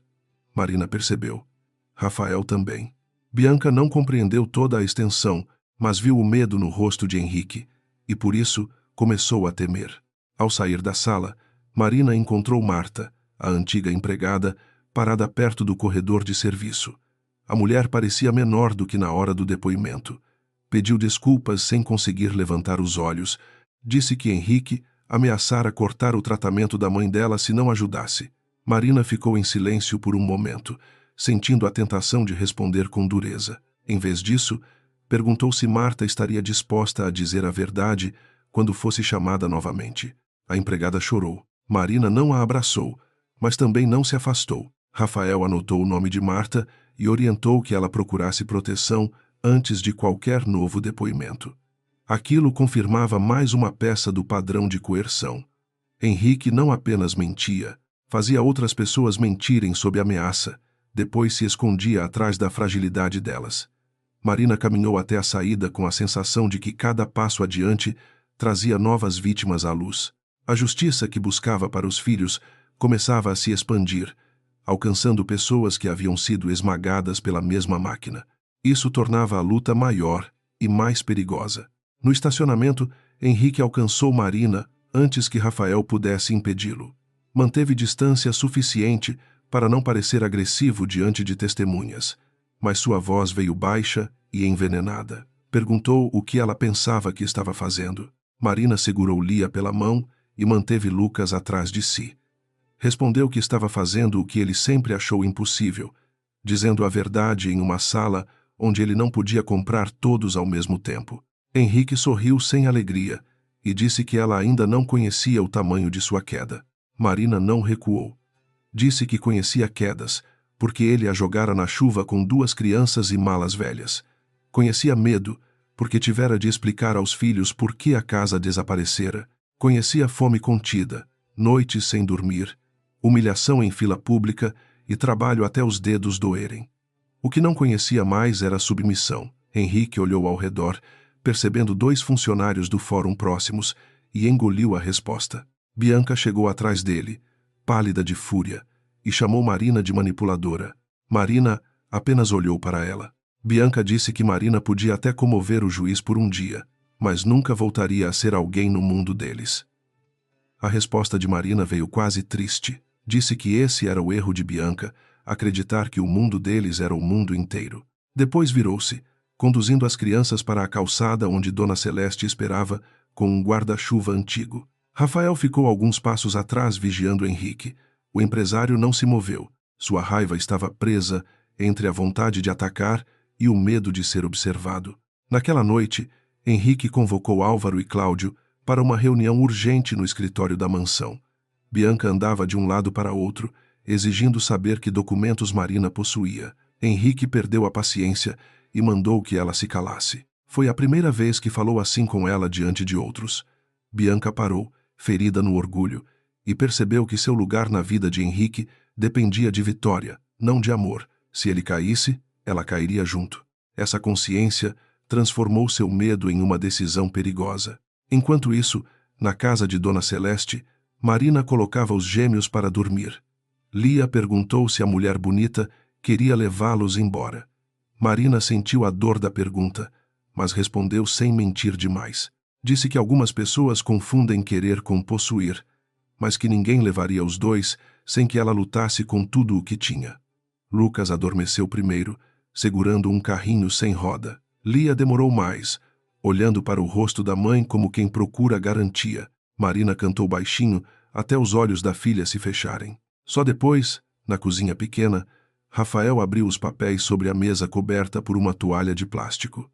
Dona Celeste serviu café forte, mesmo tarde, porque ninguém ali fingia que dormir seria fácil. Rafael disse que o áudio mudara o rumo da audiência, mas também provocaria reação. Henrique tentaria destruir provas, intimidar testemunhas e talvez atacar sua credibilidade profissional. Marina concordou. Já esperava. Retirou da bolsa um caderno de capa azul, cheio de datas, nomes, rotas e observações. Rafael folheou as páginas com espanto respeitoso. Marina explicou que aquele era apenas o índice. As cópias principais estavam divididas em 3 lugares seguros, com pessoas que Henrique não associaria a ela. Rafael perguntou desde quando planejava aquilo. Ela olhou para a janela, onde a chuva começava outra vez, e respondeu que não era planejamento no início, era sobrevivência. Depois, se tornou dever. Dona Celeste apertou o ombro dela, orgulhosa e preocupada. A casa humilde parecia pequena demais para o peso da batalha, mas talvez fosse exatamente ali que a verdade respirasse melhor. Longe dali, Henrique abriu um cofre escondido atrás da biblioteca e retirou pastas antigas. Cláudio suava ao seu lado, repetindo que alguns arquivos poderiam estar em servidores externos. Álvaro alertou que qualquer movimentação naquele momento seria arriscada. Henrique o encarou com desprezo e perguntou se risco maior era deixar Marina continuar respirando dentro do processo. A frase gelou a sala. Bianca, parada à porta, ouviu e não se assustou tanto quanto deveria. Em vez disso, perguntou quais testemunhas ainda poderiam mudar de lado. O nome de Elias Valença surgiu como uma maldição. Cláudio afirmou que o velho estava desaparecido havia anos. Henrique disse que desaparecido não significava morto. Álvaro recomendou cautela, mas Henrique já não ouvia conselhos, apenas ameaças internas. Bianca lembrou-se de conversas antigas sobre uma carta de Beatriz e ativos destinados aos netos. Até aquele dia, tratara o assunto como exagero de família rica. Agora compreendia que Marina talvez tivesse encontrado o fio que Henrique passara anos tentando cortar. O medo mudou de forma e se tornou urgência. No fim daquela noite, Marina ficou sozinha por alguns minutos na sala de Dona Celeste. Pegou o vestido cinza, pendurado para secar, e passou os dedos pelos remendos. Não sentia vergonha dele. Aquele tecido guardava ônibus lotados, madrugadas de costura, consultas públicas, abraços de filhos assustados e o dia em que Bianca rira diante da sala inteira, sem imaginar que a própria voz seria sua primeira queda. Marina apagou a luz com cuidado. Sabia que Henrique reagiria. Sabia que o pior ainda viria. Mas agora ele também sabia. Na manhã seguinte, a cidade acordou com o caso Valença estampado em conversas de padaria, corredores de escola e grupos de mensagens que fingiam buscar justiça enquanto se alimentavam de escândalo. A reportagem local não citava todos os detalhes, mas bastava mencionar uma mãe pobre, um empresário conhecido e uma gravação comprometedora para que Porto Claro se tornasse tribunal antes do tribunal. Marina percebeu a mudança ao levar Lia e Lucas ao posto de saúde. Pessoas que antes a ignoravam, agora a observavam com curiosidade cautelosa, como se sua dor tivesse se tornado notícia. Henrique também viu a notícia antes do café. Arremessou o celular contra o sofá da sala e caminhou até a janela, incapaz de suportar a própria imagem arranhada. Durante anos, controlara funcionários, contratos, festas beneficentes e até a forma como jornais descreviam a Valença Norte. Agora, uma mulher de vestido velho ameaçava desmontar o personagem que ele construíra. Bianca apareceu de robe claro, tentando recuperar a doçura calculada, mas ele a interrompeu antes que falasse. Queria saber quem mais havia ouvido suas conversas, e a pergunta soou como acusação. Bianca reagiu com orgulho ferido. Disse que Marina era ardilosa, que gravara provocações e que o juiz se deixara impressionar por teatro materno. Henrique não respondeu de imediato. Olhou para ela como se a visse pela primeira vez, sem perfume e sem luz favorável. Bianca entendera sua vaidade, alimentara sua raiva, oferecera-lhe um espelho onde ele sempre parecia vencedor. Mas agora esse espelho começava a custar caro. Ainda assim, não podia descartar. Ela sabia de documentos, transferências, nomes e conversas que o ligavam ao fundo clandestino. No escritório da mansão, Álvaro Sampaio tentava impor cautela. Recomendava aguardar a perícia do áudio, preparar contestação técnica e evitar qualquer contato com testemunhas. Henrique ouvia com impaciência crescente. Para ele, leis eram cercas úteis quando prendiam os outros, obstáculos irritantes quando limitavam seus movimentos. Cláudio Peixoto permanecia em silêncio, com a camisa úmida nas costas. Sabia que arquivos haviam sido alterados. Sabia também que a empresa guardava servidores antigos em um depósito pouco fiscalizado. Quando Henrique perguntou se ainda era possível limpar rastros, Cláudio sentiu vontade de desaparecer. A resposta veio baixa, quase um sussurro.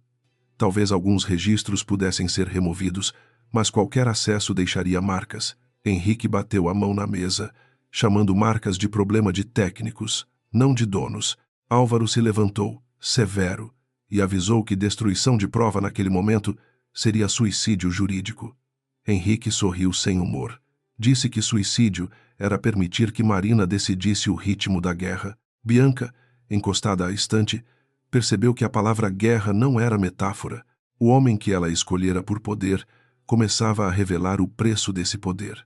Marina passou o dia tentando manter rotina para os filhos, embora cada detalhe parecesse atravessado pelo processo. Costurou barras de calças escolares, enquanto Lucas montava torres com blocos de madeira e Lia desenhava figuras de mãos dadas.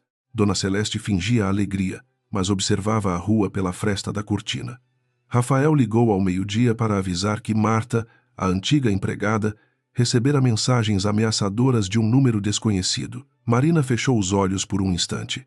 A engrenagem começava a girar exatamente como esperavam, esmagando primeiro os mais frágeis. À tarde, Rafael chegou com notícias piores. Uma representação fora protocolada contra ele na ordem profissional, acusando-o de orientar a produção ilegal de provas e de explorar emocionalmente uma mãe vulnerável. A denúncia trazia linguagem técnica demais para ser espontânea e crueldade demais para ser apenas burocrática. Marina pediu desculpas, mas Rafael a interrompeu. Disse que escolhera o caso sabendo que homens como Henrique não perdiam sem tentar sujar todos ao redor. Ainda assim, ela viu o cansaço em seu rosto jovem e sentiu o peso de arrastar outros para sua batalha. Dona Celeste colocou café sobre a mesa e declarou que homem poderoso não gosta de lei, gosta de palco. Rafael sorriu apesar da tensão.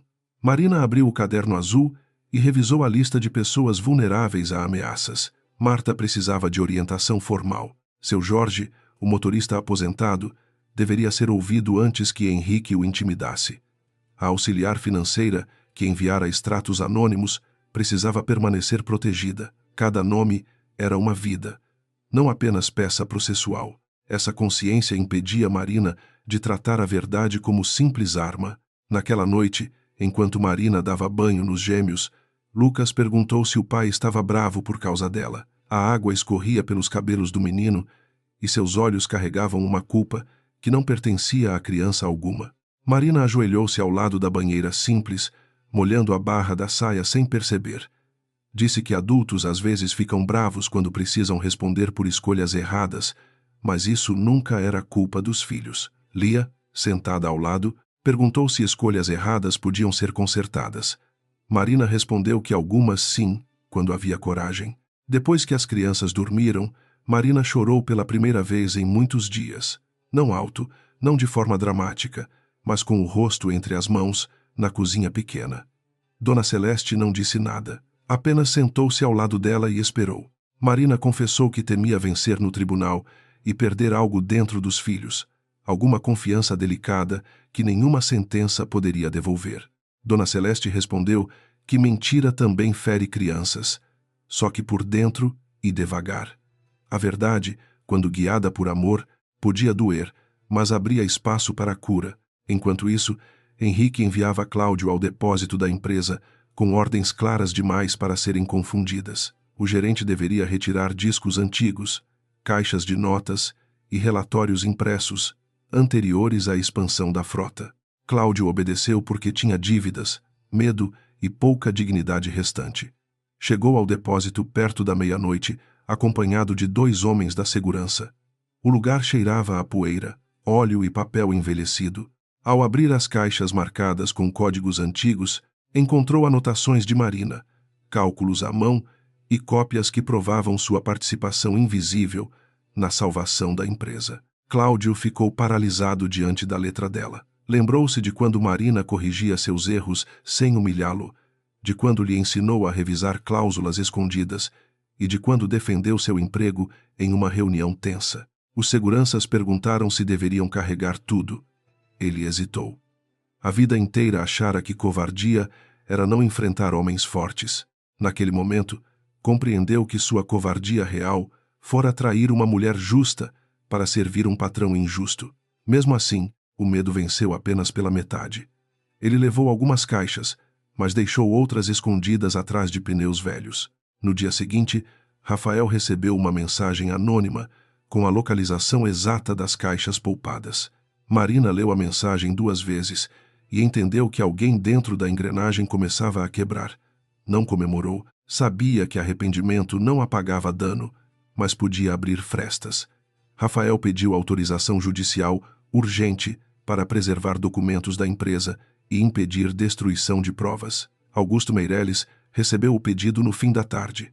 Ao ler o relato, seu rosto ficou mais fechado. O caso deixava de ser disputa familiar e assumia contornos de obstrução. O juiz Augusto não era homem fácil de impressionar. Havia começado a carreira acreditando que a lei, quando aplicada com rigor, bastaria para conter abusos. Depois vira processos desaparecerem em gavetas, testemunhas mudarem depoimentos após visitas misteriosas e famílias pobres desistirem por não suportarem o custo emocional da justiça. Com o tempo, tornara-se severo para não se tornar cínico. O caso de Marina o atingia justamente porque trazia a antiga pergunta que ele tentava calar. De que servia uma toga se o medo ainda decidia antes da sentença?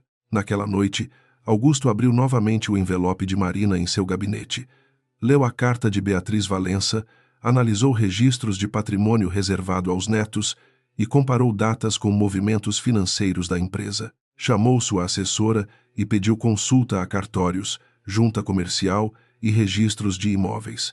Não queria precipitação, mas tampouco permitiria que a aparência de disputa de guarda escondesse um saque familiar. O nome de Elias Valença aparecia em documentos antigos como guardião de informações que Henrique fingira inexistentes. Augusto decidiu que aquele homem precisava ser ouvido. Henrique soube da movimentação judicial por meio de um contato no fórum, um servidor antigo que lhe devia favores. A informação veio incompleta, mas bastou mencionar busca de registros patrimoniais e possível convocação de Elias para que ele perdesse o controle. Gritou com Álvaro, acusou Cláudio de incompetência e ordenou que encontrassem o tio antes da justiça. Bianca ouviu o nome de Elias e sentiu o estômago gelar. Perguntou o que exatamente o velho sabia. Henrique respondeu que sabia o bastante para destruir interpretações convenientes. A relação entre Henrique e Bianca começou a rachar em público e em privado. Ela exigia proteção, lembrando que muitas decisões haviam sido tomadas por ele. Ele respondia que ela se beneficiara de cada uma delas, recebendo contratos, joias e posição social.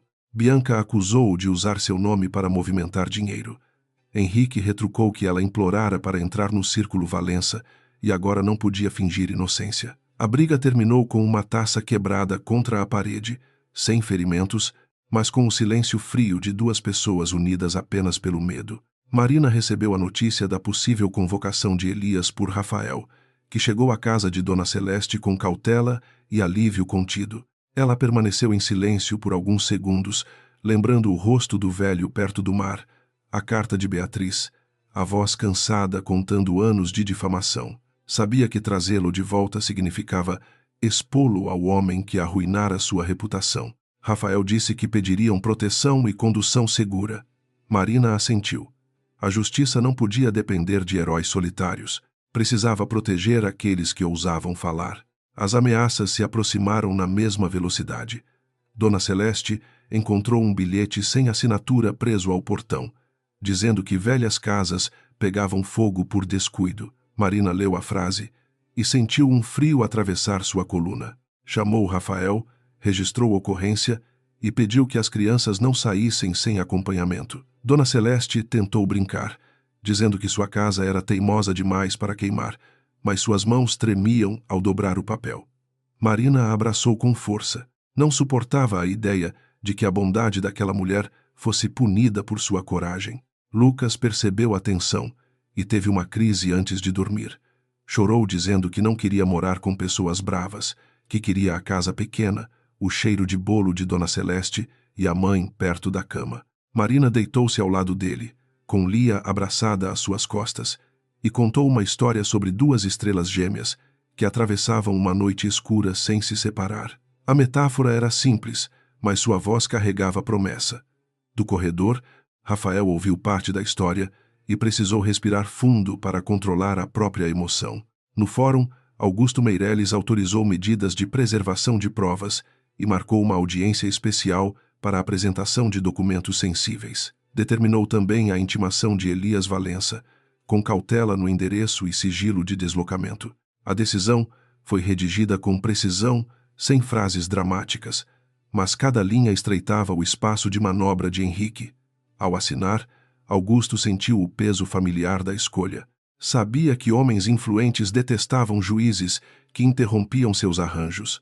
Mesmo assim, fechou a caneta com serenidade. A toga ainda precisava servir para alguma coisa. A operação no depósito da Valença Norte ocorreu antes do amanhecer, acompanhada por oficial de justiça e técnicos autorizados. Cláudio estava presente, pálido, fingindo surpresa ao ver caixas ocultas atrás dos pneus. Um dos seguranças tentou alegar que aquele material era descarte sem valor, mas os documentos continham notas, registros de rotas e relatórios assinados. Entre eles, havia páginas com observações de Marina e memorandos que provavam que Henrique conhecia irregularidades antigas. A empresa, antes símbolo de organização, começou a parecer um labirinto de papéis escondidos. Henrique chegou ao local quando parte do material já havia sido lacrada. Sua fúria era tão visível que até os funcionários mais leais se afastaram. Tentou falar com o oficial, invocou direitos empresariais, ameaçou responsabilizar todos por abuso. O oficial, acostumado a bravatas, apenas exibiu a ordem judicial. Henrique olhou para as caixas como se visse nelas animais vivos, prestes a devorá-lo. Pela primeira vez, o império que ele acreditava controlar respondia a mãos que não podia comprar naquele instante.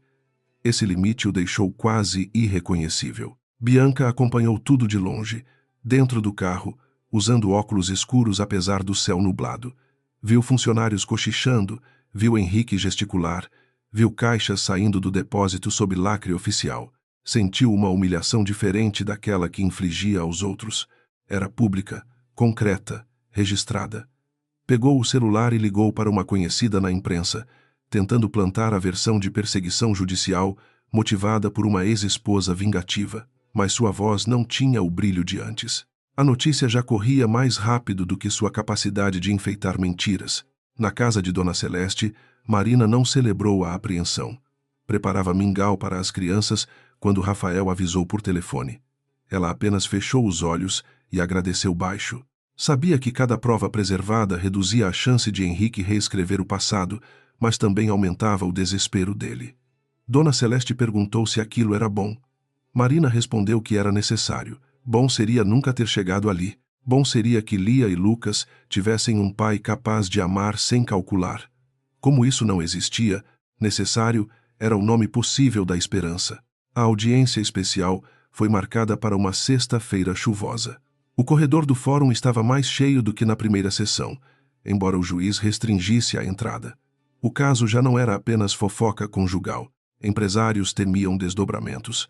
Funcionários queriam saber se seus salários vinham de uma empresa limpa. E mães comuns acompanhavam Marina como quem via sua própria fragilidade sendo julgada. Ela chegou no mesmo vestido cinza, agora lavado e passado com cuidado por Dona Celeste. Não havia desafio na escolha. Havia continuidade. Henrique entrou pouco depois, abatido, mas ainda elegante. Bianca veio ao seu lado, usando um conjunto caro e expressão de superioridade reconstruída com esforço. Ao ver Marina, tentou sorrir. O sorriso parecia uma máscara rachada. Lia e Lucas ficaram com Dona Celeste em uma sala reservada, a pedido de Rafael, para que não ouvissem revelações pesadas. Marina beijou os dois antes de entrar. Lucas segurou seu rosto e pediu que ela voltasse depressa.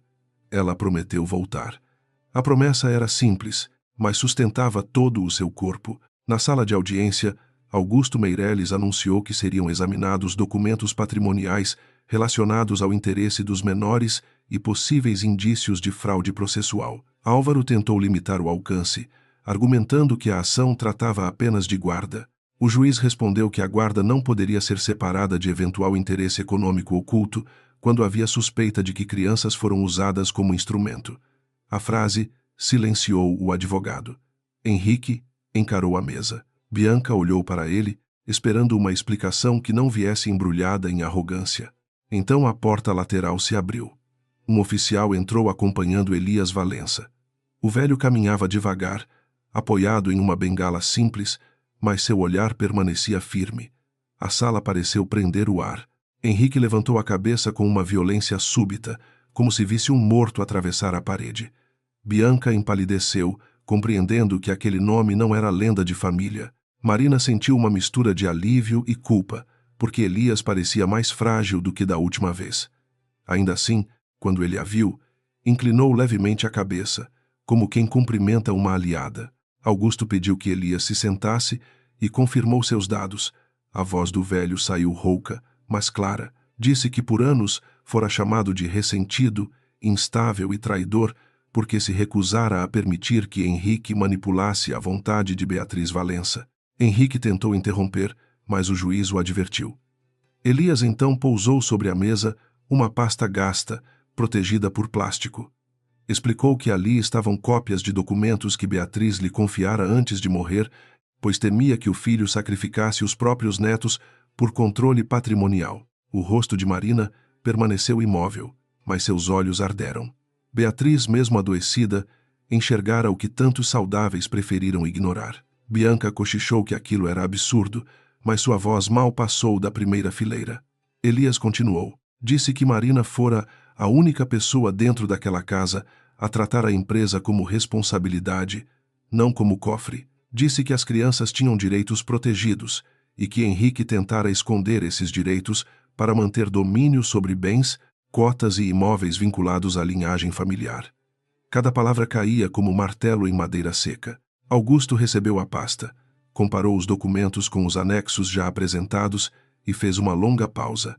Não anunciou ainda todo o conteúdo. Apenas determinou que a sessão prosseguiria sob registro integral e que, diante da gravidade, comunicaria formalmente o Ministério Público para apuração ampla. Henrique parecia prestes a explodir. Bianca, ao contrário, encolheu-se na cadeira, compreendendo que sua risada na primeira audiência seria lembrada como o som de alguém dançando sobre uma ponte prestes a ruir. Marina respirou fundo. A verdade chegara à sala.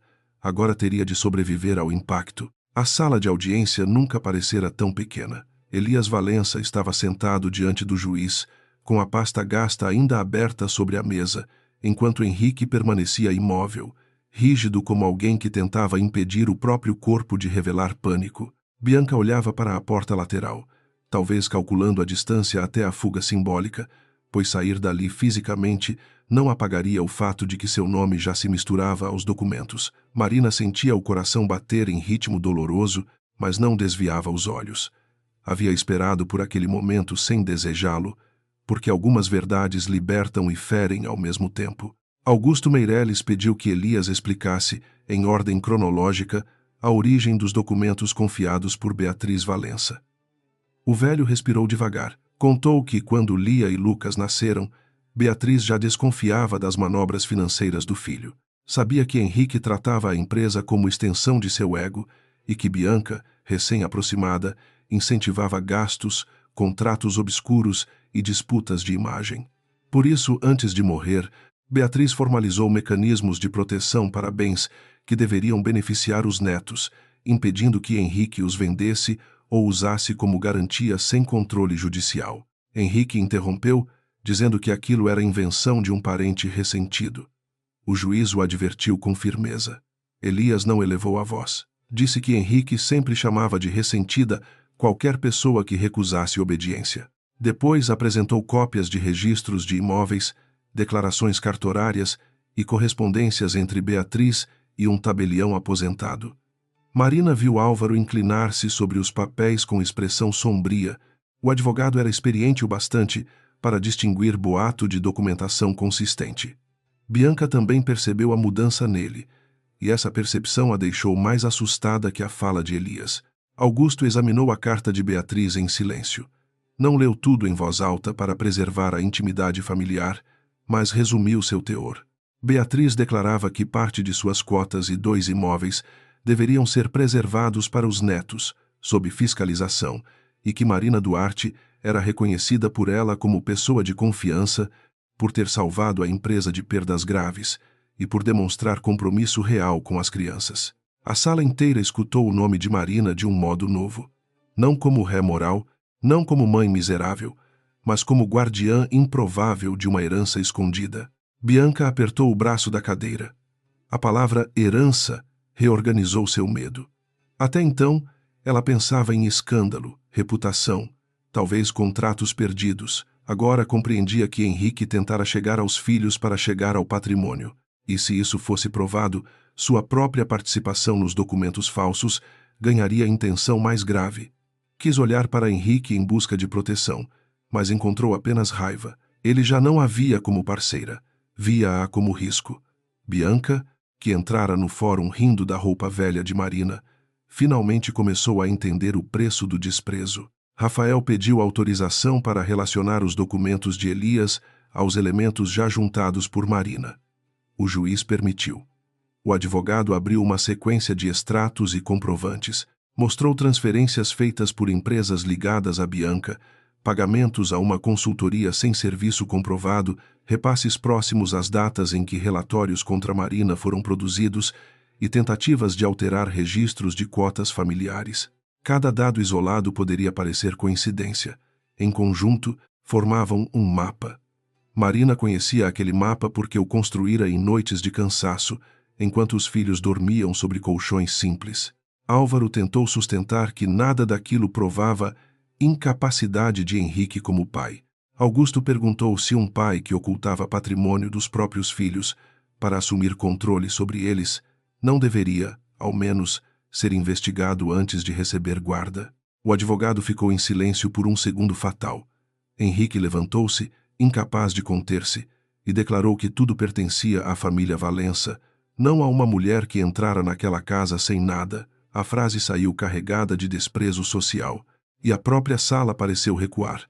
Marina não baixou a cabeça. O juiz ordenou que Henrique se sentasse. Depois perguntou a Elias se Beatriz havia deixado alguma instrução específica sobre a administração dos bens, enquanto os netos fossem menores. Elias respondeu que sim. Beatriz temia que Henrique usasse a figura paterna para controlar todos os direitos das crianças. Por isso, recomendara fiscalização externa e mencionara Marina como alguém que deveria ser ouvida. Henrique riu com amargura, dizendo que a mãe estava doente e manipulada. Marina sentiu a raiva subir, mas falou apenas quando o juiz lhe concedeu a palavra. Ela disse que Beatriz não era fraca, mesmo enferma. Era uma mulher que via mais do leito do que muitos homens viam em escritórios iluminados. Contou que nunca pedira a herança, nunca soubera de todos os detalhes enquanto estava casada e jamais usara os filhos para dinheiro. O que desejava era impedir que Lia e Lucas crescessem como instrumentos de um homem que confundia a paternidade com domínio. Sua voz permaneceu calma, mas havia nela uma força que transformou o silêncio em respeito. Até quem discordava dela precisou escutar. Bianca não suportou.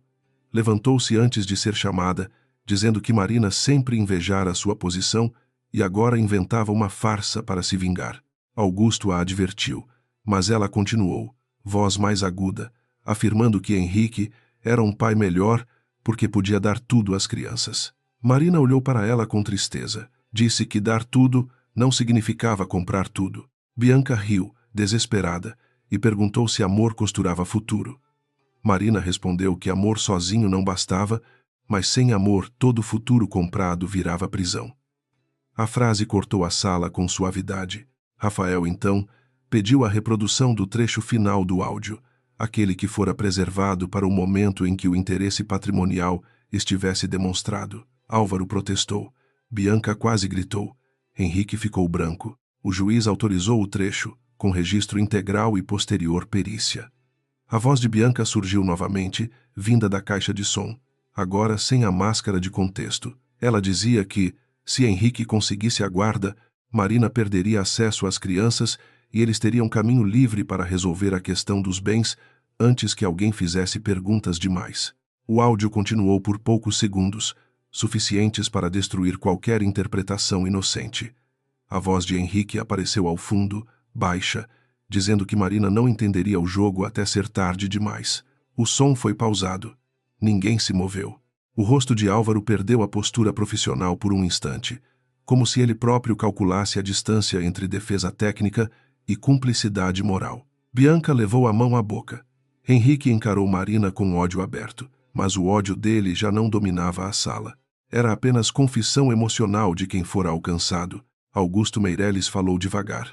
Disse que os elementos apresentados indicavam possível fraude documental, coação de testemunhas, ocultação patrimonial e tentativa de instrumentalizar processo de guarda para fins econômicos. Determinou a remessa imediata de peças ao Ministério Público e a abertura de procedimento próprio para a apuração criminal. Quanto à guarda, afirmou que a prioridade absoluta era a segurança física e emocional das crianças. Marina sentiu as mãos ficarem frias. Não ousava respirar alívio antes da frase final. Havia aprendido que a esperança, quando prematura, podia ferir como lâmina. O juiz declarou que Lia e Lucas permaneceriam sob guarda de Marina Duarte, com medidas de proteção e regime de visitas paternas, suspenso provisoriamente até avaliação técnica independente. Determinou ainda que qualquer contato de Henrique com as crianças dependeria de autorização judicial e acompanhamento profissional. A sala explodiu em murmúrios contidos. Marina fechou os olhos por um segundo, não para comemorar, mas para permanecer de pé. Rafael pousou a mão sobre a mesa, emocionado demais para falar.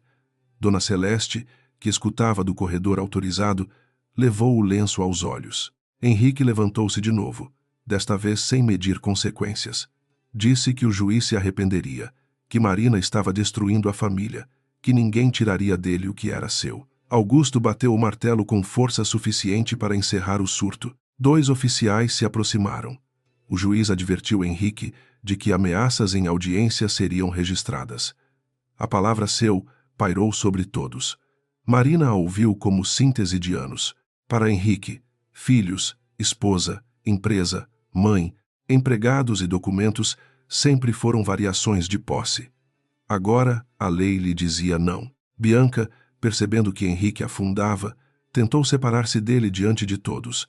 Disse que apenas acreditara no homem que amava, que não entendia de patrimônio, que assinara documentos por confiança. Rafael apresentou com autorização mensagens impressas em que ela solicitava pagamentos específicos, sugeria pressão sobre a psicóloga e reclamava que Marina precisava ser humilhada publicamente para aceitar um acordo. Bianca leu as próprias palavras reproduzidas em papel e perdeu a pose. A beleza cuidadosamente construída não desapareceu, mas deixou de proteger. Sem superioridade, seu luxo parecia ornamento de culpa. Elias observava tudo com uma tristeza antiga. Não parecia satisfeito com a queda do sobrinho. Parecia cansado de confirmar a ruína que tentara evitar. Quando o juiz lhe perguntou se desejava acrescentar algo, o velho voltou-se para Henrique e disse que Beatriz não escondera bens por falta de amor, mas por excesso de lucidez. Disse que uma mãe às vezes conhece o filho o bastante para proteger os netos dele. Henrique desviou o olhar. Foi a primeira reação que pareceu menos raiva e mais ferida, embora tarde demais para a redenção. Marina não olhou para Henrique nesse instante. Pensava em Beatriz, na mão fria da sogra segurando a sua, nas palavras incompletas que finalmente ganhavam forma. Pensava também nas noites em que duvidara de si mesma, pressionada por uma cidade que confundia silêncio com culpa. A sentença provisória não apagava humilhações, mas devolvia chão. Rafael cochichou que ainda haveria processos, recursos e perícias. Marina assentiu.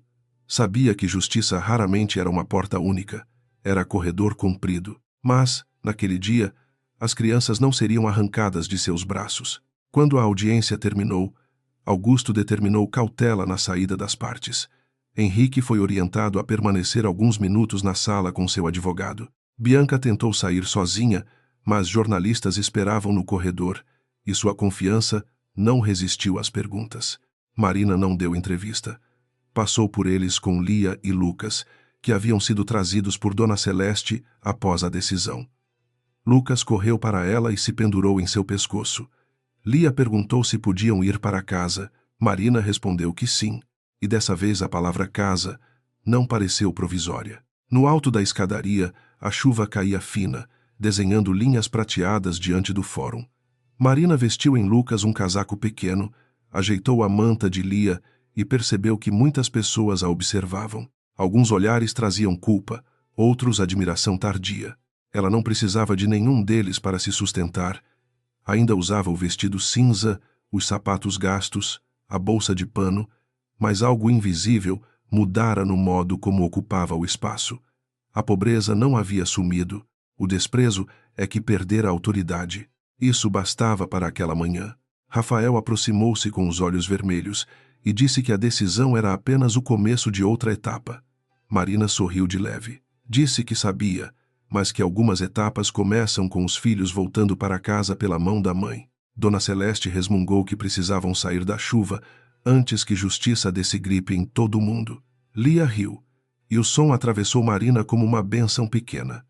Lucas perguntou se poderiam comer bolo. Dona Celeste respondeu que já havia massa esperando. Pela primeira vez em muito tempo, o futuro tinha cheiro simples e possível. Nas semanas seguintes, a cidade assistiu à desmontagem pública do Império Valença. A empresa passou por auditoria, contratos foram suspensos e funcionários antes calados começaram a depor. Marta contou a verdade sobre as ameaças. Cláudio entregou arquivos que preservara, tentando salvar o pouco de dignidade que ainda lhe restava. A psicóloga respondeu a procedimento profissional. Bianca perdeu contratos e, ao tentar alegar inocência, viu suas próprias mensagens circularem nos autos como espelhos cruéis. Henrique foi afastado da administração enquanto investigações avançavam. Não houve queda teatral, apenas o som constante de estruturas podres cedendo. Marina, porém, não viveu para acompanhar cada ruína.